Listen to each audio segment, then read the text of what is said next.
வக்ஃபு திருத்த சட்டத்திற்கு எதிராக மேற்கு வங்கத்தில் நடந்த போராட்டங்களில் வன்முறை வெடித்தது தொடர்பாக நீதிமன்ற மேற்பார்வையில் விசாரணை நடத்த உத்தரவிடக் கோரி உச்சநீதிமன்றத்தில் 2 மனுக்கள் தாக்கல் செய்யப்பட்டுள்ளன.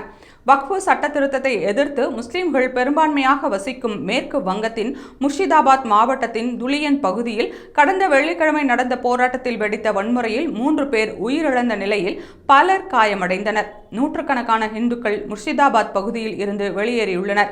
மேலும் மேற்கு வங்கத்தின் தெற்கு 24 ஃபர்கானாஸ் மாவட்டத்தில் உள்ள பங்கரில் காவல்துறையினருக்கும் போராட்டக்காரர்களுக்கும் இடையே ஏற்பட்ட மோதலில் பலர் காயமடைந்த நிலையில் பல போலீஸ் வாகனங்கள் எரிக்கப்பட்டன. இந்நிலையில் மேற்கு வங்கத்தில் நடந்த போராட்டங்களின் வன்முறை வெடித்தது தொடர்பாக நீதிமன்ற மேற்பார்வையில் விசாரணை நடத்தக் கோரி உச்சநீதிமன்றத்தில் 2 பேர் மனு தாக்கல் செய்துள்ளனர். வழக்கறிஞர் சஷாங்க் சேகர் ஜா தாக்கல் செய்துள்ள பொதுநல மனுவில் வன்முறைகள் குறித்து விசாரிக்க சிறப்பு புலனாய்வு குழுவை அமைக்க கோரியுள்ளார். மற்றொரு வழக்கறிஞர் விஷால் திவாரி தனது மனுவில் மாநிலத்தில் நடந்த வன்முறையை விசாரிக்க முன்னாள் உச்சநீதிமன்ற நீதிபதி தலைமையில் 5 பேர் கொண்ட நீதி விசாரணை ஆணையத்தை அமைக்க கோரியுள்ளார். மேலும் மக்களின் உயிர்களையும் சொத்துக்களையும் பாதுகாப்பதற்கான நடவடிக்கைகளை எடுக்காதது ஏன் என்பது தொடர்பாக உச்சநீதிமன்றத்தில் அறிக்கை தாக்கல் செய்ய மாநில அரசுக்கு உத்தரவிட வேண்டும் என்று மனுவில் கோரப்பட்டுள்ளது.